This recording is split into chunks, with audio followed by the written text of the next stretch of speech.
kelihatannya semangat sekali ya penonton pada malam hari ini ya. Wah, berdiri semuanya, nggak ada yang duduk, luar biasa ya. Tapi sama-sama berdiri. Oke. Jeng, bisa dilihat Jeng ya penampilan gua hari ini berbeda nggak? Iya Pak. Beda kan? Rapi amat Pak. Sule, rapi amat gitu. Enggak. Ada apakah gerangan hari ini Pak Harus Sule? rapi, pakaiannya sopan, Harus. enak dipandang, nyaman. Iya.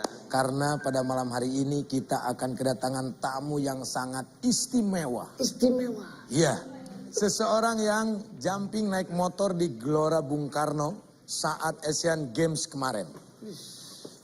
Berarti udah tahu siapa dong? Iya dong. Itu kan sangat perial banget itu waktu itu. Iya. Dan hari ini beliau akan hadir di sini. Di sini? Hebat kan? Serius? Rumah gua didatangi sama orang nomor 1 di Indonesia. Oke, tidak berlama-lama lagi, kita langsung saja sambut Bapak Presiden Republik Indonesia, Bapak Insinyur Haji Joko Widodo.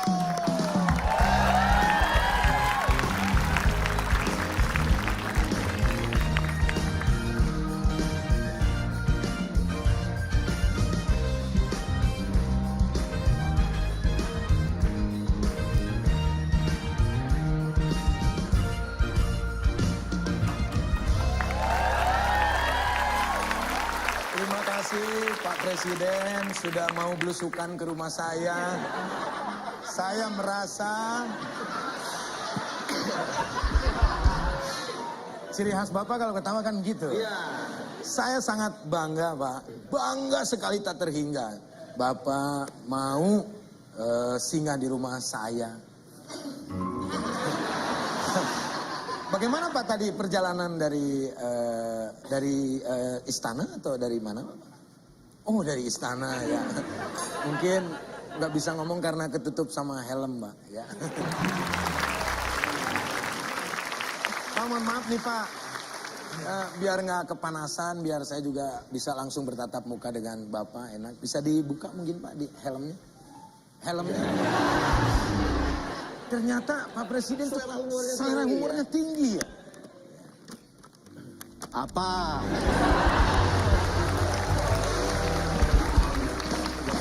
Lu ngapain sih? Lu ngapain? Gue pengen kayak Pak Jokowi, pakai helm. Gue dari kecil nggak pernah Lu pakai helm. mau bagaimana mau kayak Pak Jokowi lu wali kota aja gagal. Maksud gue dandanannya begini, pakai Lu ngefans begini. banget sama Pak Jokowi. Iya, gue seneng banget pakai. Gue pengen tahu Pak Jokowi kalau pakai helm gimana. Begini lu ternyata. Hah, tolongin gimana nih? Bukan itu.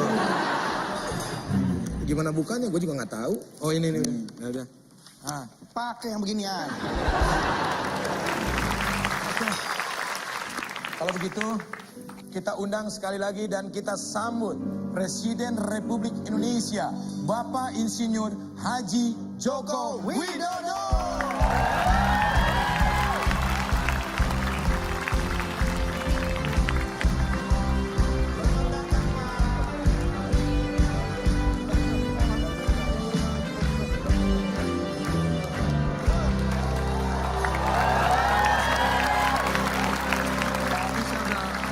Deg-degan Pak, niru-niruin Bapak pakai Kenapa helm. deg-degan?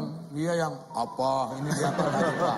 Udah izin tadi sama Bapak dulu di Udah belakang. izin. Udah. Saya deg-degan banget. Iya, apalagi saya. Pegang dong, gue mimpi gak sih? Nggak mimpi ya? Coba gua pegang. Sakit. Waduh, Pak, terima kasih Pak sudah menyempatkan Terima kasih, diri Pak. hadir ke ini. Pak, tepuk tangan, Pak. Ini luar biasa sekali. Baru kali ini Bapak belusukan ke rumah saya. Aduh, sangat terima kasih. Ini rumah saya Pak, bukan rumah Andre. Ya. Jadi Bapak Jokowi sekalian ini program belusukannya ke sini ya, ke rumah Sule? Iya, biasanya kalau belusukan kan ke daerah atau ke pasar atau ke proyek-proyek infrastruktur atau ke bantaran sungai, ke desa atau ke kampung. Nah, sekarang belusukan ke rumah Sule. Terima kasih. Saya justru mau tanya sini sama Bapak Jokowi nih. Setelah ke rumah Sule, belusukan ngelihat Sule langsung, bagaimana tanggapan Bapak?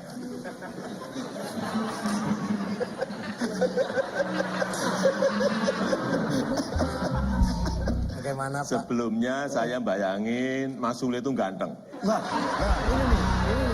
Ujungnya coba kita dengar ujungnya nih. Setelah lihat. Tapi setelah ketemu, ternyata lebih ganteng. Aduh, Pak. Gua sebagai temen lo, ya 10 tahun gua bersama lo.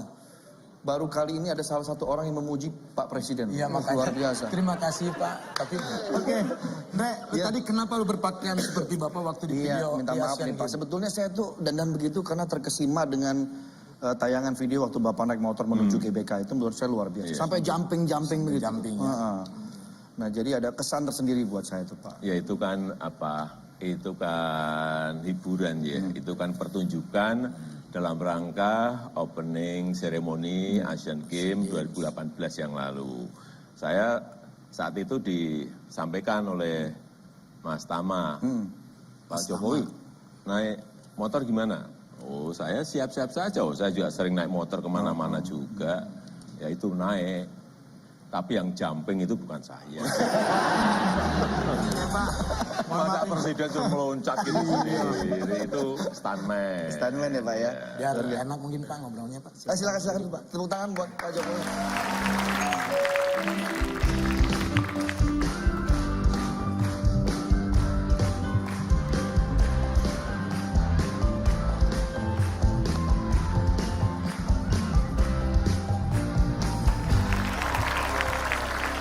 Ini Le, kedatangan gua kemari yang mana maksudnya Bapak sendiri.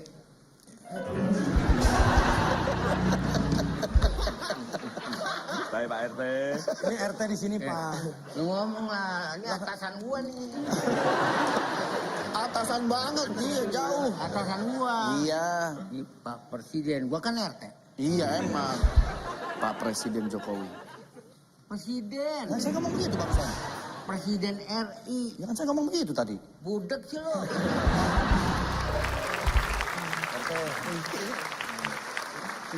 Kan ada Pak Presiden, kalau bisa besok lagi kesininya ada apa ya? Ini saya mau ngobrol dulu sama Bapak. Lalu. Oh, iya Pak. Ini Pak, biasa mungkin... Dulu Pak. Ini gimana ini, Ndre? Maksud Pak RT kesini ada apa? Ini saya mau ada ngobrol sama Pak Presiden. Maaf, mungkin mesti kasih tahu Pak Jokowi. Oh iya, dulu. Pak, Pak, mohon maaf, ini kupingnya agak sepi Pak. Iya.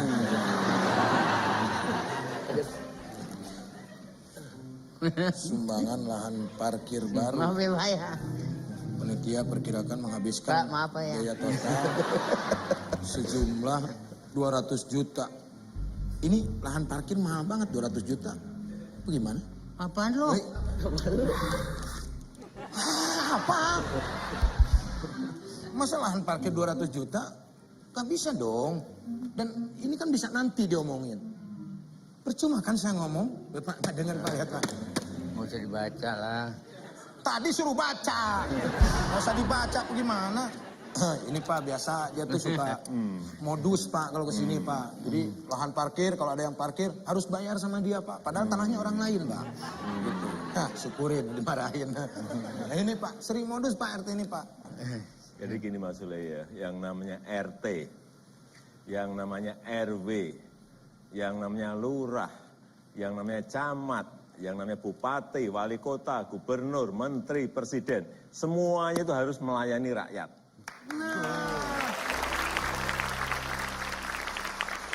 Dengerin, melayani rakyat. Ini malah kami yang melayani RT terus Pak.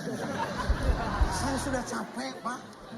Mau dipecat juga susah mecatnya. Tuh kan betul-betul. Gitu Pak. Harus melayani rakyat ya. Pertama melayani rakyat. Yang kedua tidak boleh ada pungli. Nah ini pungli terus Pak. Ini pungli terus Pak. Yang ketiga kalau bisa dipercepat jangan dilama-lamain. Ini mau, nah ini Pak. Iya. Pak Presiden ini mohon maaf nih. Pak RT ini saya kemarin waktu sebelum yang KTP seumur hidup, saya memperpanjang KTP, malah KTP-nya dipanjangin. Tuh dengerin, harus melayani masyarakat. Rakyatnya, jangan Pak RT terus minta dilayani. Apa aja yang lo omongin sih? Udah sekarang tuh uang-uang yang ditarikin tadi buat parkiran dikembaliin aja Pak RT. Oh nggak bisa begitu. Ini karena Bapak Presiden sudah mengatakan begitu, uang yang gue udah ini kan mesti gue tarikin, gue kembalikan lagi. Saya ngomong begitu tadi.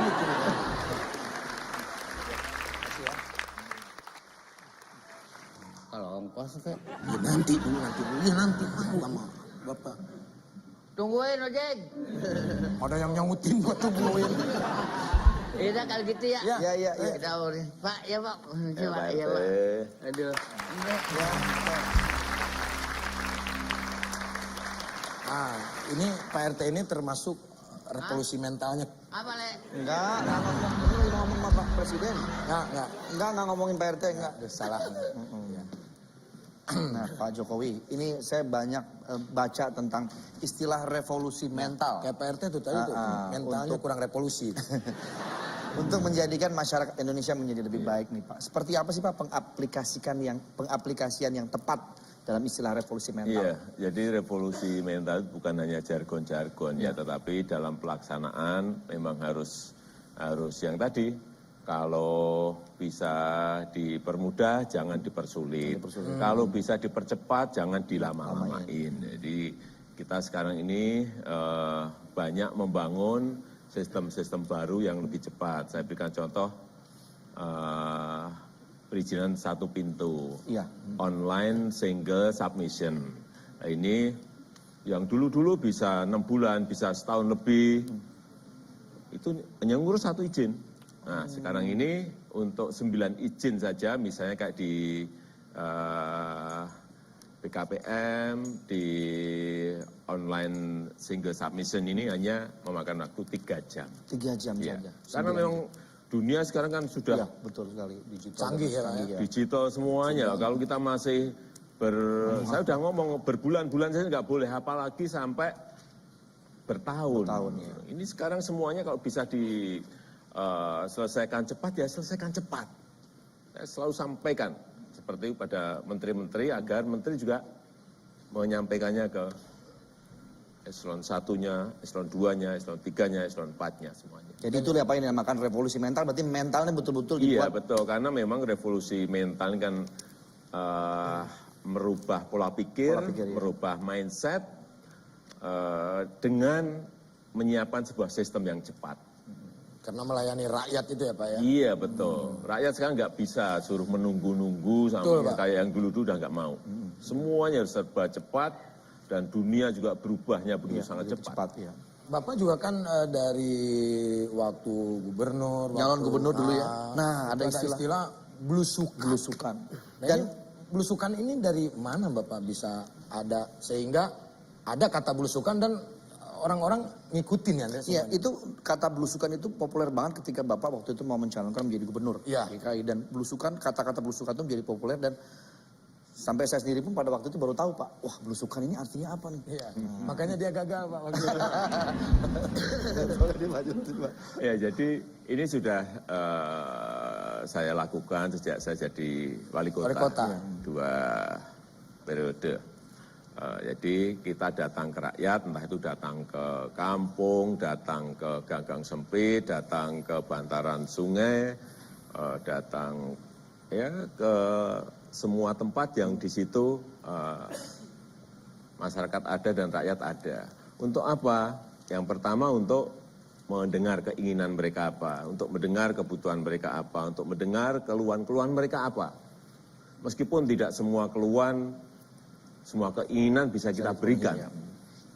Apalagi dalam waktu cepat. Kalau biasanya bisa kita putuskan cepat ya bisa kita selesaikan. Tapi ada yang juga lama, ada yang juga nggak bisa diselesaikan. Jadi gunanya belusukan adalah mendengarkan keinginan rakyat, keluhan rakyat, dan juga yang kedua untuk ngecek program dan proyek-proyek. Misalnya kita datang ke tempat proyek jalan Trans Papua misalnya, atau kita datang ke pembangunan pelabuhan Kuala Tanjung di Sumatera Utara yang baru ini yang gede, kemudian kita datang ke pembangunan airport Kertajati di Jawa Barat, atau ke Ayani yang baru di Semarang, atau datang dalam pembangunan bendungan yang kita kerjakan, kita bisa tahu targetnya tercapai enggak, sisi kualitas baik atau tidak, termasuk ke sana. Jadi saya tanyanya ke orang yang ada di lapangan. Jadi ngecek Masalahnya langsung, apa? Pak. Yang ngecek langsung tanya, masalahnya apa? Problemnya apa? Yang banyak memang pembebasan lahan, pembebasan tanah, terutama untuk jalan tol pasti di situ. Di pembuatan bendungan juga pasti yang banyak di pembebasan lahan. Jadi kalau sudah ada masalah itu saya biasa manggil bupati. Ya, bupati, ini segera diselesaikan, dibantu agar proyek ini yang ditunggu rakyat segera diselesaikan. Kalau masih, Pak ini kita butuh dibantu dari kepolisian atau dari kejaksaan, ya saya perintah kepada Kejari atau Kejati, pada Polres atau Polda untuk juga dibantu agar itu bisa diselesaikan. Karena memang dalam sebuah pembangunan pasti di lapangan ada masalah, banyak masalah. iya. Biasa itu biasa. Biasa ya Pak ya. Pasti. Kalau gue dulu jadi wali kota pasti gue dipanggil sama Pak Jokowi. Mas Andre tolong selesaikan itu. Pasti banyak dimarahin karena banyak salahnya. Tapi ada nggak Pak pengalaman yang tidak terlupakan selama Bapak belusukan? Katanya pernah waktu di Asmat kalau nggak salah Bapak sampai kehujanan naik motor sama ibu. bareng sama Oh, ibu. iya, iya. Waktu itu saya nggak ikut. Emang ngapain diajak gue juga. Ya saat itu kan Asmat itu hanya bisa dilalui lewat Motor. heli atau dengan lewat kapal air ya. Saya kapal naik air. heli. Naik heli baru turun gitu, kemudian keluar dari heli, naik motor karena jalannya itu hanya jalan Kecil. sempit kecil dan pakai kayu jalannya sehingga naiknya naik motor. Saya naik bebek, Bu Jokowi saya boncengin. Naik. Pegangan nggak tuh ibu? Pak? Itu belum pegangan. Oh, belum pegangan, Pak. Ya, baru naik, kemudian maju, baru maju, berapa Mas. meter gitu, hujan. Hujan. Nah, langsung hujan kan, saya agak ngebut itu karena hujannya semakin deras. Nah, saat itu Bu Jokowi langsung gini.